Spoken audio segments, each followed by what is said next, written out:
But I love the energy here, and I just wanted to, read a poem to y'all. So I'm a poet, but I'm not a performer, so y'all be gentle with me. You got this, girl. Yeah, this is my go-to that I do at some spoken word events. It's called Dear Future Lover. If y'all are, old to the game, there's a poet by the name of Jasmine Mann. She has a piece called Dear Ex-Lover, and this is a response to that. I wrote this when I got sober, and it was for the love that I hope to find after I got sober. Dear future lover, I promise to stop looking for you in every place I go out to. I'll stop searching for your eyes in hopes they'll meet your soul ties and introduce themselves. For I know that such a bond of affection cannot be discovered in the walls of a simple compound. Chemistry. I promise to stop reaching for you in every bottle I own and drink water. And know that the more I nourish my temple, it brings me closer to seeing you more clearer. I promise to love more. For I know that nothing malicious can come from teaching my heart to give by breaking down the walls of what was taken from others. Sorry, y'all, I'm shaking up here. You got this, girl. Yeah, y'all got me nervous, girl. Hold up. I promise y'all I'm not nervous when I'm painting, but yeah, dang, hold up. Let me start that over real quick. Yeah. So I'm trying to sit by the paint to give myself some confidence, but damn, here we go. Okay. You got this. You got this, girl. All right. Thank you.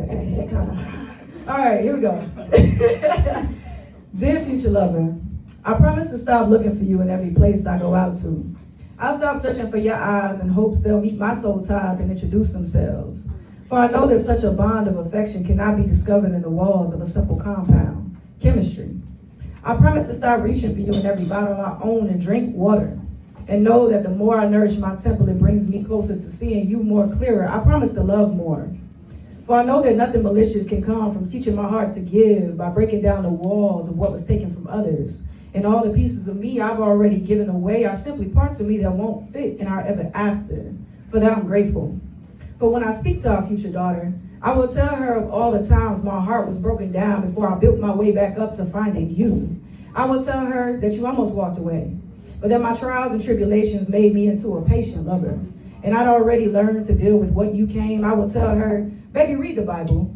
1 Corinthians 13 says, love is patient, love is kind. And if you can't replace the word love with your lover's name, well, baby, maybe that lover just ain't right for you. I promise to never stop fighting for you. And trust, you're out there, loving just like me. Because who's gonna wait for that fairy tale kind of love? And even though I've never met you, I promise I'll never forget your scent. And when I walk past a woman who resembles something familiar, I promise to only inhale long enough to remind me of what's yours, heaven sent. Dear future lover, if you're out there hiding behind the face of somebody I've already met, speak freely. And I'll listen with the understanding of a childhood friend and laugh more easy, knowing that somehow you're out there, closer than I imagined, just waiting again. Thank you. Thank you. You're forcing us to step up. Listen, I love this for both of us. I don't know you. Let's see how you want. What color you like? What's your favorite color? I was gonna ask you, what color do you think my aura is right now? You said That's the thing. Going for that. I used to see people auras. It's been a while since I've been tapping into the spiritual world. Okay, so you can't tap in right now? It's been a while. Can I tap? I see you. Yeah, tap. Go ahead, sir. What color do you think my aura is? How about this? If it's okay with you, let's talk and have this conversation that we're gonna have. Yeah. And before the end of it, I will try to tap into my aura. I'll try. Okay. Is that fair? I'm open right now for somebody to read it, so you should be able to see. Then I'll say like a baby blue watercolor. Holy shit, he's good. Yo, that's my favorite color. When you asked me what my favorite color was, I was gonna say that. Okay. But yeah, my aura right now, I'm channeling my aura to be that color. So let's see what we have. You're good. He's good. Yeah. Let's see what we have. It's baby blue. It's like boy. Or this. So no. You know, right? I can't let this moment go without explaining on it, but I have never done anything like that. It's just authenticity that I sense.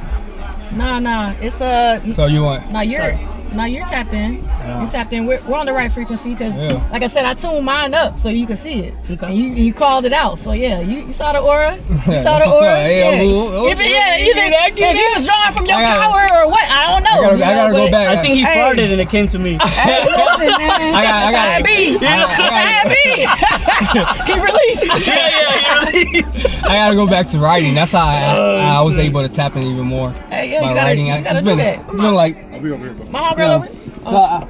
My bad, bro. You I supposed to hear be the it. first one, bro. You good? Hey, you wanna come get in the car? Hey, Los, we found someone better, bro. Hey, look, you want to get in the back seat, bro? Hey, come in. I need protection back here. Come on, in the front seat.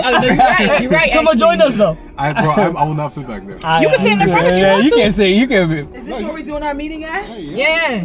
This is where Oh, our look meeting's at at? her. She trying to. yours is Man, different. mama- She's just got to be part of everything. That's her character. She just got to be part of Stop everything. playing with me and just write to me. We'll talk about what you need to write to me about later. Just talk to me. But yeah, yours is a little bit different. That's FM Cypher podcast. Mine's is gonna be funny. Strong My with it. meeting. What up? My frequency up for them to see it. My boy asked me, he said, what's your favorite color? Y'all already know my favorite color is baby blue. I didn't tell him. I thought it. And a boo in the back was like, I'm thinking light blue, baby blue, sky blue. So here we are. We got the blue lights. You know, they about to do their thing. A little bit better. Yeah, they about to do their thing, bro. All right, come on. I'm ready for y'all. You want light song? How you doing? We outside. So this We is a finna do different- This is your friend? This is a different series. Interview with my boy right here. Yeah. Oh, you're doing it? Yeah. Oh, I'm definitely gonna watch this. Free the Cypher. Yo. Yeah. Gail Boo. He's back there. Yeah, why you in the Oh, my bad. He's in the I black ain't- hole I right ain't now. see you. Hey, they just gave me an aura read. I asked him what color my Wait, aura was. you don't like He's in the black black girls? hole. He's in the black hole right now. I'm sorry, what? You don't like black girls? Black girls. Let me see the Asking light. for a friend.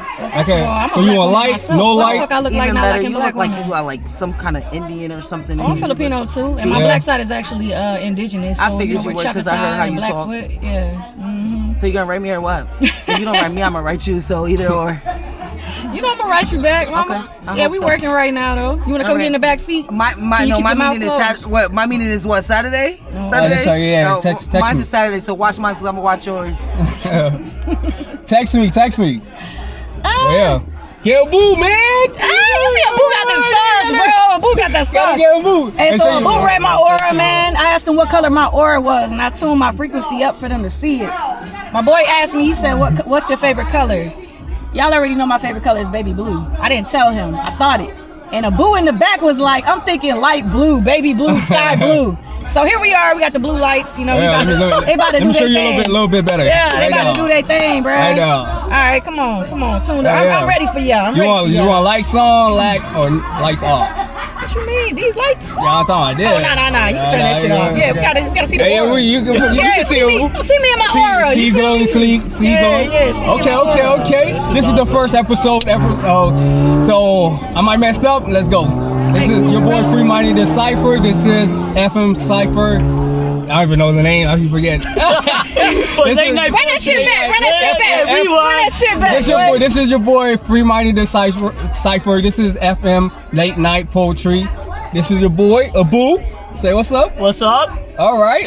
Let you know where they can find you. AIPC.world or Yes, sir. Abu, ABU, like the monkey in Aladdin, and last name TAYF on Facebook, where I post my videos lately. Yeah. Abu. Okay. This is your girl. Yeah. It's your girl V. Y'all already know it's a vibe with me. Y'all can follow me at Official Beware Designs. I'm in the car with my boy. We finna get going on this aura read real quick. Oh yeah. All her social media will be in the bottom. Yeah. So, tell me about how you want to start this. All right, well, I need so to how about catch it. which all right, so V. What's up? Abu. So one of the first things that you said is that you're not a performer. Mm-hmm. Yet you perform so well. Nice on. Yet you perform so well. Thank you. I had to restart and everything. So explain yourself. I think you got some explaining to do. Man, you know, like I said, I'm a poet. I'm not a performer. So I'm a poet. That means like when I write in rhyme, rhythm. So I know I hear the rhythm that I want it to be in. So it's written. I can hear it in my inner voice. You know, in the way that I want to speak it. So when I speak it, I can speak it like a performer. But as you saw, like I got so nervous, I was shaking. Yeah. I couldn't even really perform, you know. I had to start over. And that's what I meant when I said that, to let y'all know, like I might stumble across my words or whatever because I'm not used to performing it. But my inner spirit, like I'm a poet, you know what I'm saying? So for me as a visual artist, I like to perform other mediums to keep my medium sharp. So I'm comfortable behind a paintbrush. I'm comfortable behind a canvas. I'm comfortable talking about my art, my business, and the things that I do. But I'm not comfortable in other people's spaces. So any chance I get, I like to challenge myself, and that's what I did tonight. And this was your first time coming here? This is my first time coming to this establishment. Okay. Yeah, the algorithm was algorithm. he was out here algorithming, and I found, the cafe. Yeah. And I'm new to the area.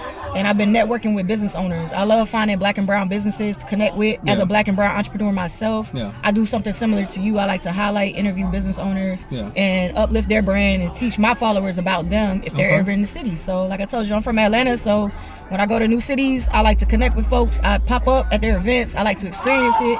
Sometimes I participate like I did tonight. And then, you know, you said you got a interview situation right after performance. I said I may not perform again, so let's go. You know what I'm saying? So yeah, so that's what I like to do. V, I had a follow-up comment to my question though. Yeah, what's up, Abu? Because it was an intentional question and I was very interested in knowing the answer, and I was delighted to hear the answer. But long story short, what I will say is this, is that I felt moved after you did what you did. Ooh, that's a high compliment. And I pointed that out specifically because I feel like the word performance shouldn't necessarily mean a lack of authenticity. I think the word performance can include authenticity in it. And if it can, then you were well defined within the boundaries of being called a performer. Because you did a fantastic job, because ultimately you moved somebody, which was me. Talk to me, Abu. Talk to me, Abu. Yeah. Hype me up, boy. Abu, Hype me up, boy.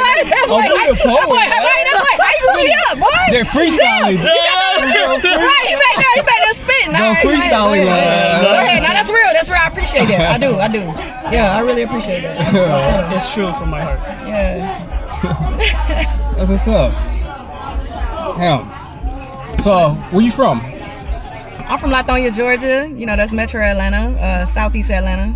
For those of y'all who are not local. You said what? What is it? Latonia? Latonia. Yeah, it's Oh, right. no, that's it's not right the same next place. to. No. It's right next to Decatur, where it's greater. That can't be the same place. Yeah. What did you say? Latonia is how it's pronounced. Yeah. Latonia. Yeah. That's not the same place. Yeah, the people that's not from there, they Lithonia, you know, whatever. Okay. But yeah, it's Latonia. Yeah. Cool. I love the swag you have to you. Thank you. I appreciate it. Yeah, energy. I appreciate it. Took a lot of work to get here. You feel me? You pretty good on the podcast. You don't have your own podcast? I don't have my own podcast. You got a good personality. Thank you. Yeah, I definitely, like I said, I've I've been an entrepreneur for 16 years. I started as a visual artist, selling my work, and over time, God has blessed me and allowed me to work in corporate spaces and work in a nonprofit community, and now I'm fully full-time employed as an artist, and I do a number of things in my design firm. So I do get interviewed quite a bit now, and I've gotten comfortable with talking about my brand and my work and what I do. But like I said, that took time too. So now, I can be in a space where I can go back and forth between, speaking about the mission and then just chilling. But, I try to stay true to myself and not.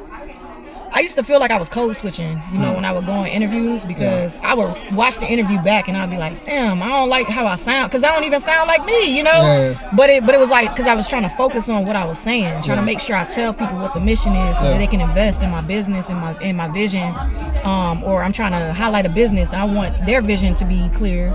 So I'm being more articulate. But then I realized it's more authentic, when I speak the way that I am.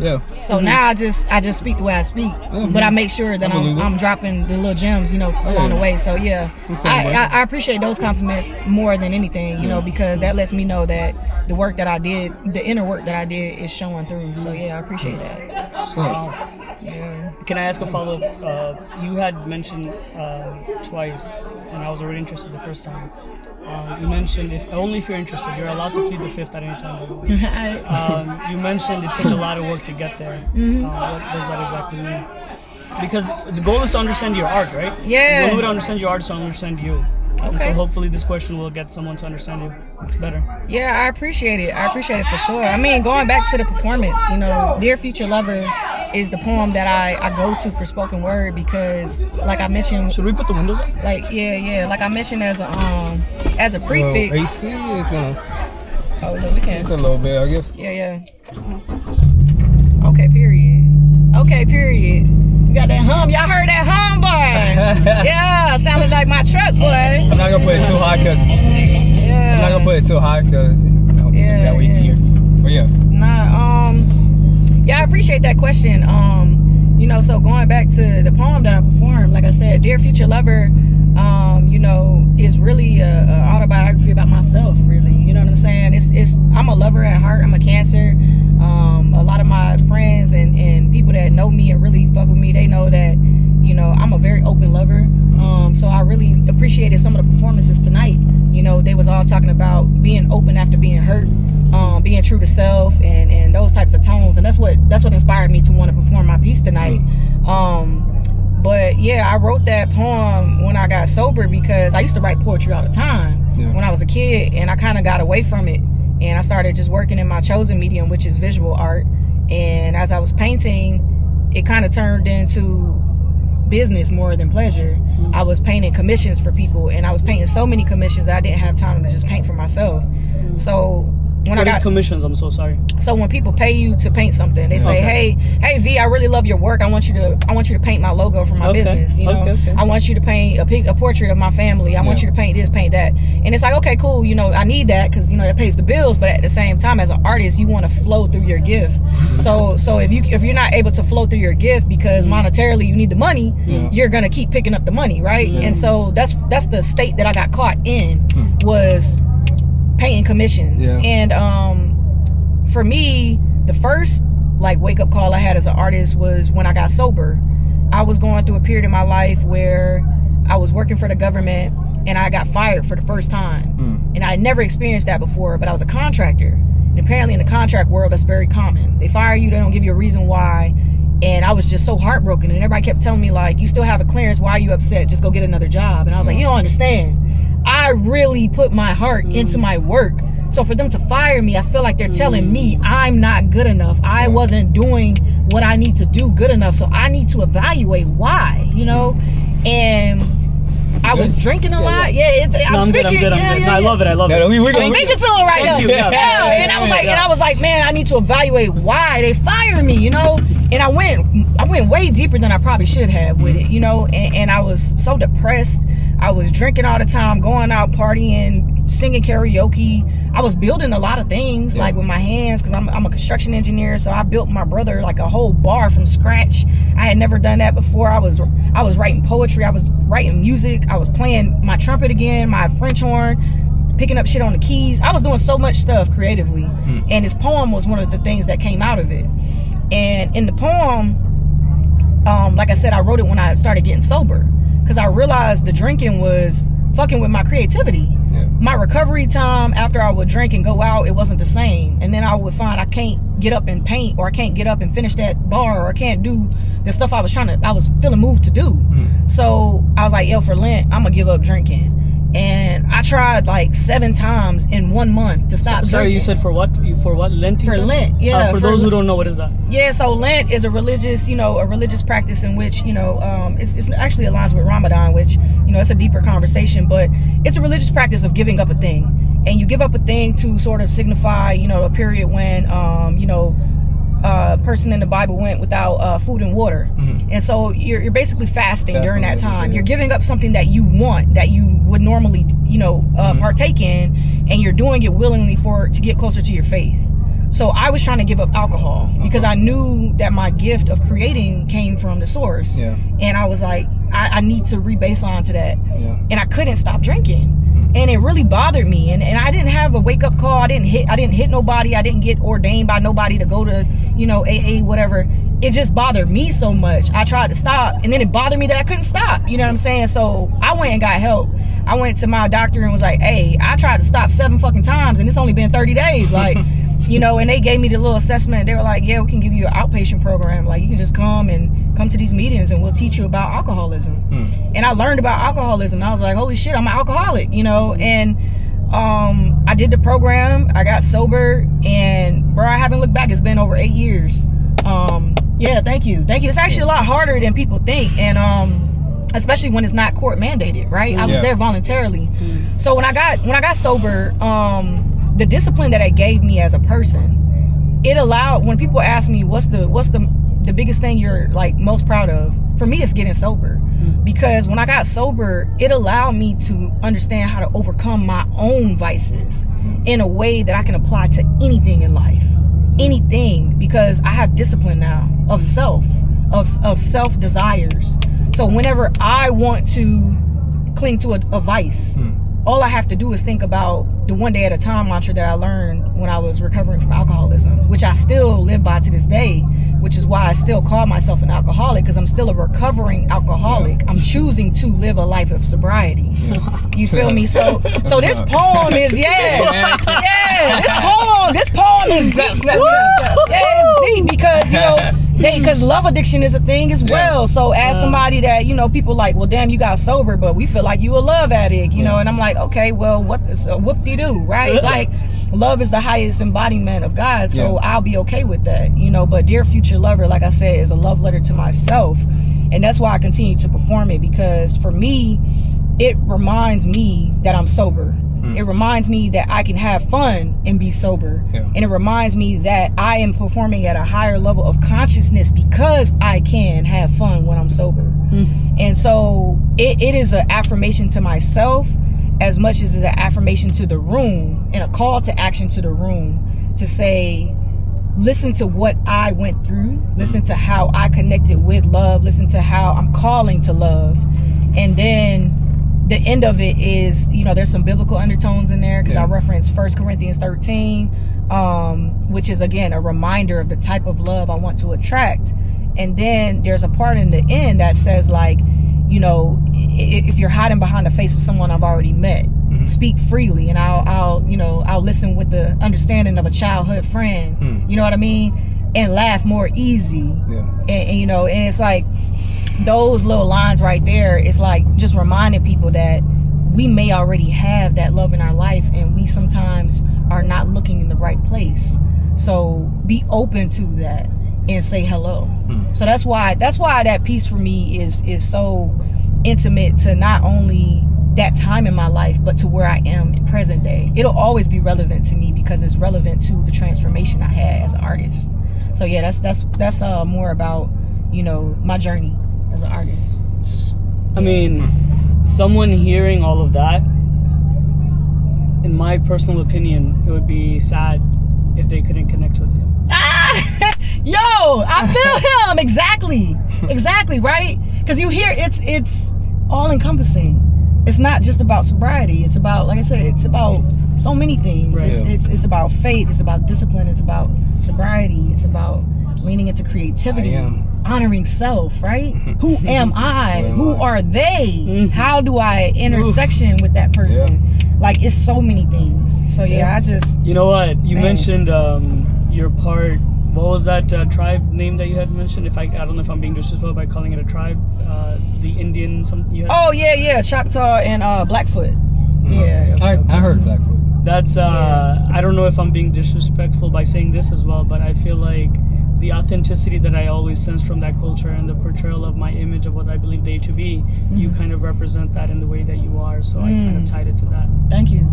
That's a high compliment. But Africa itself it's where life began, from what I understand, as far as like the land, you know, the physical space, right? Yeah.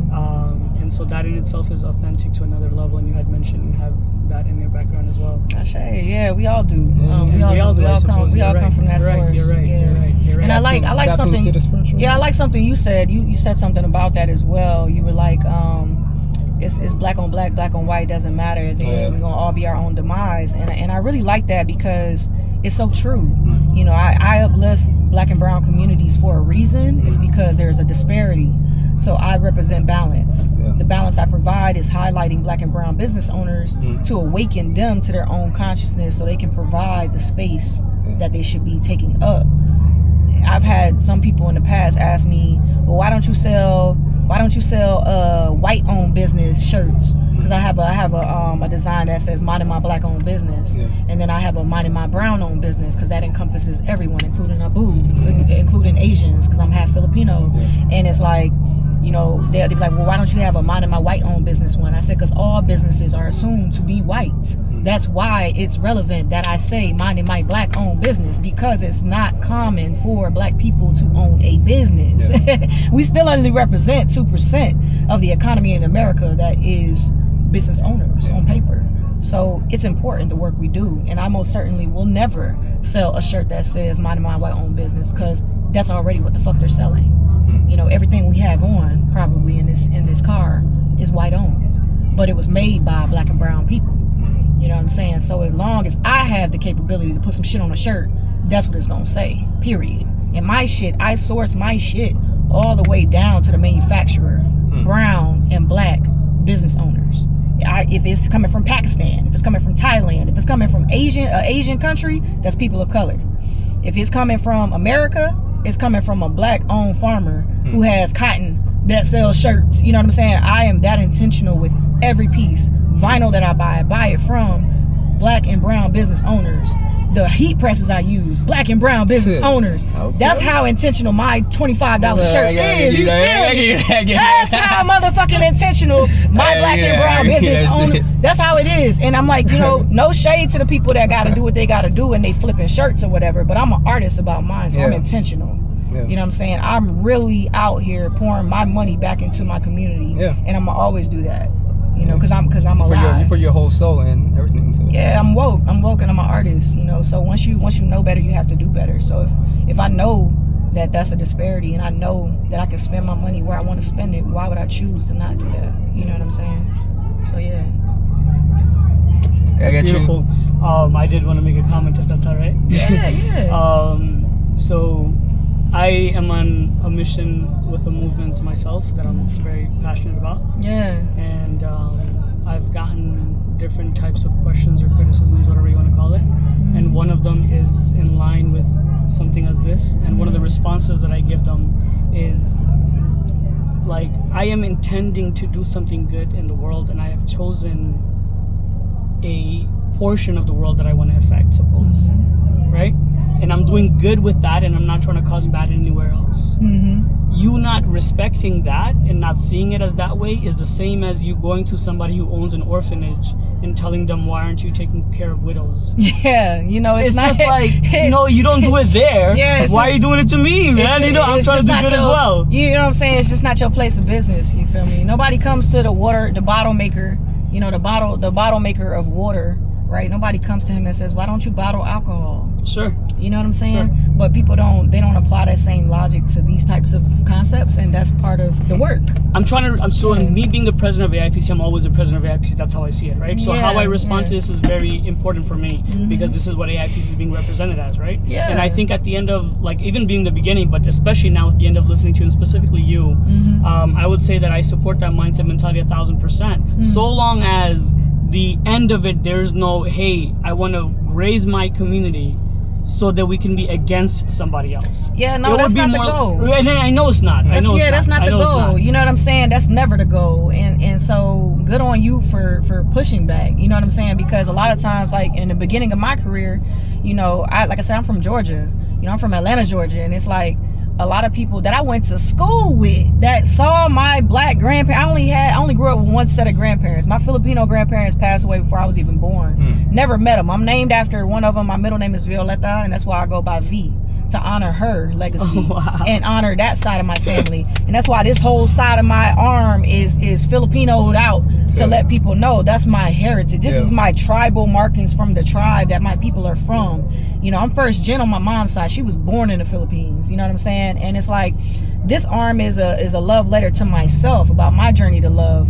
My tattoos are a part of my culture on both sides. You know, tattoos, I just became a tattoo artist 2 months ago. And I've always designed tattoos. I never got into actually tattooing. But that journey as well is very spiritual. Is it scary? Listen, for me personally, to poke people. For me personally, I have so many tattoos, right? That I don't view it as like I was never scared to get poked. I'm scared. I'm not afraid. It's not for me. I'd be scared. I'm not afraid to admit it. And the thing is, like, it's an intimate process, right? So to tattoo someone is a very intimate thing. So you're going there knowing that they have trained to do this thing. You know what I'm saying? And so for me, no, it's not scary, because I am so intentional with everything that I do that my person should not be scared when they sit down. You know what I'm saying? I should have already curated a space where they feel safe enough to not only pay me a deposit, to trust me to design their shit, and then to touch their skin in a way that is spiritually going to arm them. Because that's what tattooing is spiritual protection. spiritual protection to fine tune your soul to receive certain frequencies and to affirm the journey that you're on. It's markings for warriors. It's markings for beauty, monuments in your life. That's what tattooing is. That's the culture of it that is thousands of years old, way older than the history of America, right? These are ancient teachings, and that's how I know tattoos. So it's my pleasure now at this stage in my career to journey into actually being the person that applies it. But I'm not surprised that it took this long for me to get here, because how could I carry spiritual wisdom at 19? How could I have carried that spiritual wisdom at that age? You know what I'm saying? When I drew the first tattoo, I was fucking 14. I didn't know what I was doing. I wasn't even old enough to tattoo, but now, I'm only 32, but I've lived many lives, and I have a lot to transfer to help people who are trying to hurt themselves, but they're too pussy to do it, so they come and get a tattoo. They're coming there for therapy. Really? That happens? That happens. A lot of people don't know what they want. They just come there, they're like, give me whatever you got. I'm here because I was going to kill myself, but instead I decided to get a tattoo. I've heard that story so many times. I've heard people say, yo, my, so-and-so just died, and I just want to get something for him. I don't know what I want, but do your thing. I'm in week 7 of 17 for my apprenticeship, and I have like 27 people signed up to get a tattoo. You know what I'm saying? And it's like, and I had no idea the response would be like that. But I know people trust me as an artist first. So that when they see I'm doing that, they're just like, oh shit, I gotta get a tattoo from her. And I'm just like, man, I was trying to do it as a steady form of income, right? An extra source of income. I didn't think it was gonna become like my main medium. But when I really started getting, because then as a CEO of my own company, I have to make it make sense. So I'm telling people why I'm tattooing now, right? I'm making little reels, I'm making little sound bites, I'm making the captions, and as I'm writing, I'm like, oh shit, this is actually kind of deep for me. Because there's some people tattooing in the apprenticeship, they're like 17, or they're fresh out of high school, fresh out of college. They don't know what they want to do, but they're artists. So they're like, oh, I'll become a tattoo artist, That's not my journey, right? That's very much not my journey. There's some people trying to tattoo that don't have tattoos. And for me, as somebody who has tattoos, I'm like, what the fuck? Would you go to a doctor that's never been sick? You know what I mean? Like, no shame to them, but it couldn't be me. That's like going to a hairstylist and their hair fucked up. You know what I mean? But what about going to a barber who's bald? Right. You only know one hairstyle. You only know one hairstyle. I'm not trusting it, right? Like you go to a nail person and she don't got her nails. That's marketing, bro. Bruh, that's what I'm saying. Like for me, that's why I gotta make sure I gotta wash my car. Like, I don't like doing it. Like, I'm saying, bro, like, come on now, you can't do that. Like, can I? Because I don't know how long we're gonna be doing this. Can I shift the conversation slightly? Sure, go ahead. We got like a few minutes. Okay. So. Oh damn. We in there. You're an artist.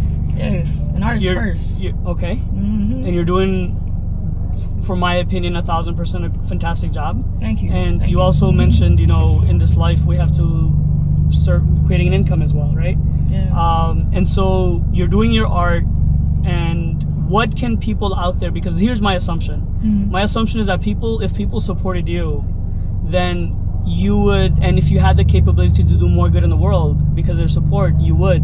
And so for the purpose of this, I think that it's fair that everyone who has connected give you that opportunity. So what is it that you're doing if people could partake in, could help you grow in where you're trying to grow so you can, I believe, do more good in the world? That's a great question. I love that question. Keep asking that. So the first thing that they can do is donate. A lot of people are afraid to say that as entrepreneurs, and I had to get over that hump as well. So I always have an open GoFundMe for people who are inspired by what I'm doing but don't know what product they want to buy. Right? So that link is in my bio. You can go, you can donate to my cause, because I am a business owner and I do need things as a business owner. A lot of the income I make goes back into my businesses. I have 7 businesses. I only really run under one of the hats, which is my design firm. But under that, I do a lot of philanthropic work. I donate pieces all the time to schools and community organizations, and that stuff costs money. Yeah. So those donations go towards that, allow me to keep traveling, educating people, and helping with art equity, doing things like the collaborations that I'm doing here at this space. You know, I'm not getting paid for that. That's something that I do with my free time. So if I can get paid for that, that helps me continue my mission. Yeah. The second thing is you can go and check out my website. You can go to my website, check out all of my products that I do have, and you can purchase a product.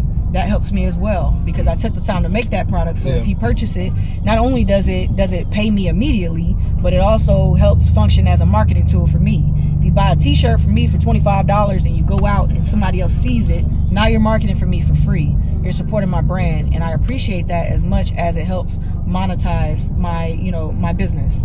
The third way that you can help is free, but I always say it's the most expensive. You actually support my business by liking, sharing, and commenting on all of the things that I post, because the algorithm is only as true as your engagement. Please do that. And the rest too. And follow and me. the rest too. Yeah, you can go and follow me at Official Beware Designs. That will always be my main page. And on that page is where I post all of my updates. Anything that I'm doing as a business owner under Beware Designs is always posted on that platform. And I will keep that page open. That was my first social media page that I ever had. And when people look at my page, they're like, man, she must have bought those followers. No, ma'am, no, sir. I had that page when Instagram was inception. And when it was in inception. And I remember chasing 5,000 followers because that used to be how you got the blue check. Then before I got to 5,000, they moved it up to 10. And then I moved it up again. And now I'm at 15, but that's still not enough for a blue check apparently, right? So I need people to like, share, and comment. So I am not in the business. Yeah, thank you. Congrats. But I am not in the business of... I got 120. Man, listen. Hey, so not after I collaborate with you. Okay. You know what I'm saying? But that's what I mean. Like, that's free. That's free 99 for me to post something and collaborate with the individual. It's free 99. But it is the quickest way for us to build community. And I firmly believe that when you have a platform, you have to use it for good. Yeah. And so how you can help me if you have no money to give is that. Help me help you by us collaborating. So when you have 120 followers and you bring V on your talk show or your podcast, and then she posts your video and she collaborates with you, now you have 15,000 people that see your podcast, your show. Now I have an interview that I can't do for myself. I don't have a cool car to sit in. I can't ask myself these questions. I'm not a president of fucking AIC. You feel me? I can't do this shit. You feel me? I can't do this shit myself. So it's like, that's how you can help. You know what I'm saying? That's how you help me do what I do. I gotta say. I don't know how many interview who's been part of and how many interviews who's watched, but I gotta say this is one of the most amazing moments of my life. I truly mean that, right? With that being said, he is 32 years old, guys. She's very young, right? And she is this dedicated to what she believes in. And has she mentioned anything negative? I don't think so. Nope. Right? So if she's this energetic, she's this young, and she's this goal-oriented, who else do you want to help if not her?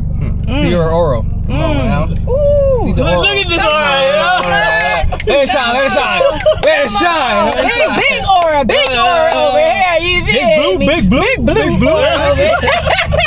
Yo, thank y'all so much for sharing this space with me, man. I really appreciate Thank you. y'all. You made this happen. Yeah, thank you. You made it. We weren't ready for this. I know you weren't. Hey, listen. Hey, I love this for y'all though, because somebody else told me we were supposed to be the first ones, and I was like, now you're gonna be ready.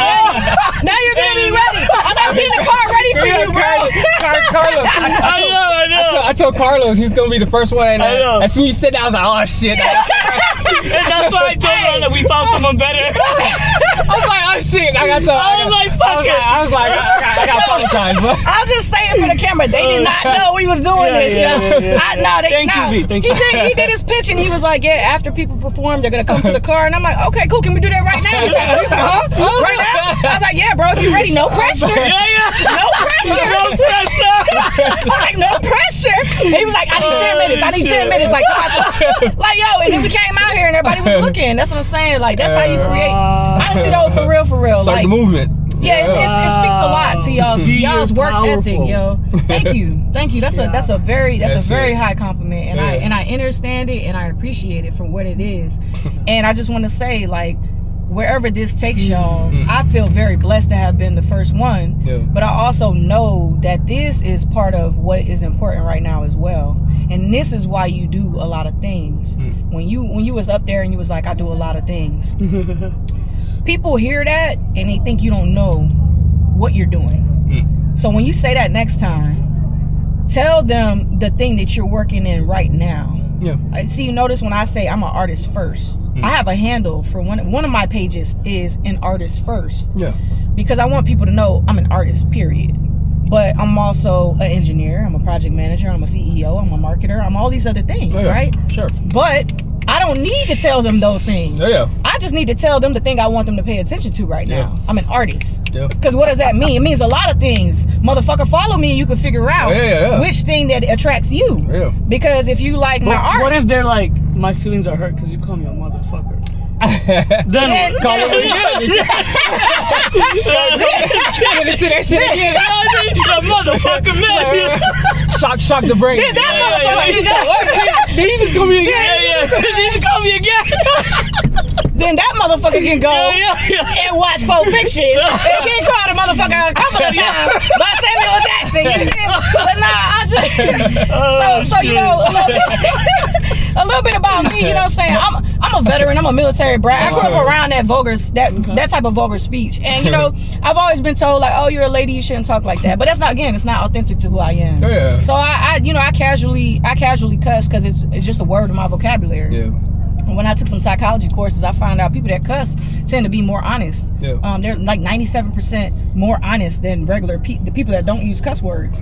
And I'm like, yeah, because there's conviction in that shit. Like, I really mean what I'm saying. So, you know, yeah, if people feel a way, to be honest, like you said, I've never said anything negative in this interview. Yeah. If they're focusing on that word and associating it with something negative, trying to it's find not something. from my mouth or my spirit. It's from theirs. It's a reflection. Projection. It's a reflection of something that they're insecure about. And that's what I have to say about that. Like, anything that I say, you know, some people, I used to think like, oh man, if I talk about God, like I might lose some followers, or if I tell people that I feel like my art is a God-given gift, maybe they won't want my art. And then somebody said to me, they're like, honey, why do you care if you feel like it's a God-given gift? Do you want that person to have your work if they don't believe? And I was like, you know what, you're right. Keep it moving. You're right. And do you know I've never had to explain myself ever since then? I've never had a heckler come on my page and talk shit about me saying like God this, God that. Never. I have followers who are Indian, Asian, all these different religions, and you know what? I don't offend anybody because I'm not speaking about their shit negatively. Yeah. I'm not speaking about their shit negatively. I'm speaking about my shit positively. Right? So if I'm speaking about my shit positively, it shouldn't offend you. Then shut the fuck up, motherfucker. Period. It shouldn't offend you, bro. It should not offend you. It's not. People like to include themselves. That's Yeah, it's not even, bro. You're not even. We didn't even invite you to the cookout. We didn't even invite you to the cookout, bro. I'm talking about myself. I'm talking about me. Yo, V. Like, I'm talking about me. Why I'm you so talking about offended? people that it could that be like I said, hit dog on holler, but it also it's just like I said, for who it's for, it'll hit, and for who it triggers, it'll hopefully call attention to the work that they need to do, which is also part of the mission.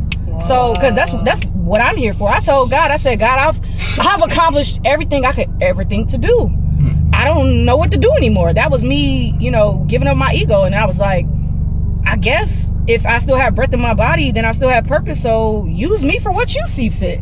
And I've been living my life like that now for about 8 years, ever since I got sober. So if the work that I'm doing offends you, then you probably have work to do. Because I'm literally following, negative. you know what I'm saying? I'm literally following what God is telling me to do. So if that's offending you, then you probably have something that you need to address. And that has nothing to do with me. Because I'm going to keep doing what I'm doing. So yeah, I'm going to keep showing up, being open. When a young man tell me that, you can perform and then be in his car, I'm going to say, hey, I would love to do that.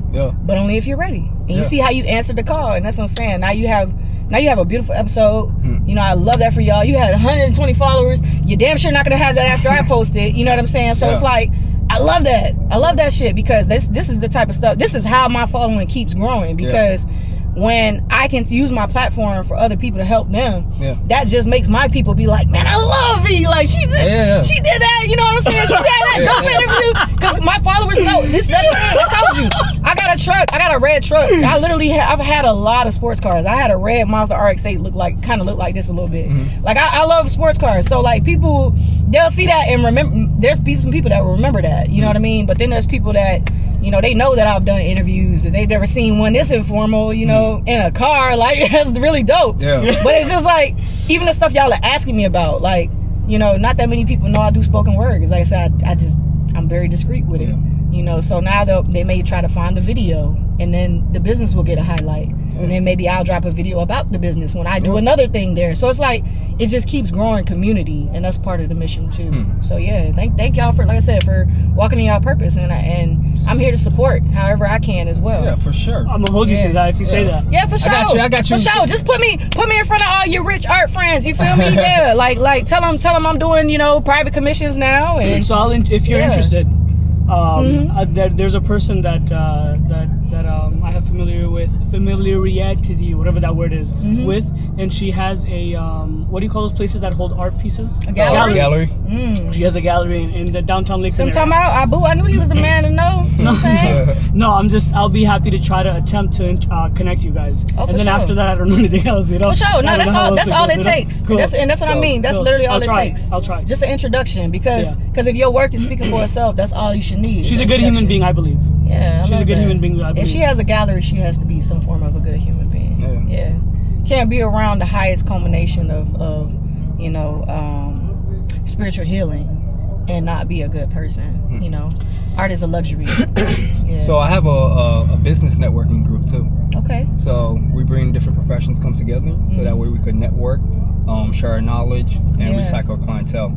Eventually, we're gonna create a website where we have each person on the website. Okay. So that way, each person could refer our clients to that website. Yeah. So we could recycle our clientele. If she was interested, when we talk more about it, she could be our resident artist.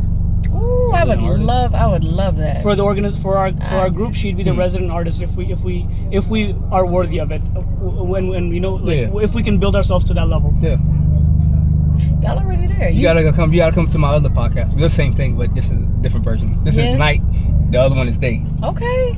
I love duality. You need balance in all things. So I'm part of the night part. I'll be Night of Boo, Batman. Right? Yo, we got the fucking Batman of Boo. Nah, man. Yeah, that's that Aladdin shit. I love the vibes. But yeah, man. Like I said, I'm definitely down. You know, to do the daytime one, and we'll do it when the time is right. But yeah, I'm gonna let y'all go, man. I got my homegirl waiting outside. Thank you so much. Honestly, thank you so much from the bottom of my heart. Truly my pleasure. Truly my pleasure. At the least, you accomplished giving me more confidence in myself. At the least. I love to hear it. And at the most, God knows, you know, time will tell. Yeah. I look forward to seeing what the highest culmination of our experience is. If you can give me a couple minutes once this is over, like I just want to say, because I didn't want this to be about me by any means. Yeah. So, but I did want to talk to you about what I'm doing, if that's all right. For sure. Just 2 minutes, for and then we can talk more about it later. Yeah. Is that cool? Yeah. Oh, did you want to end it however you want to end it? We'll cut this part out. Yeah. I be forgetting the name. It's your boy Free Minded the Cypher. This is FM Nightlife Poetry. This is your boy Abu, the president of AIPC, American International Peace Commission. Yeah, and this is your girl. It's your girl V. Y'all already know it's a vibe with me, and we out. Yeah.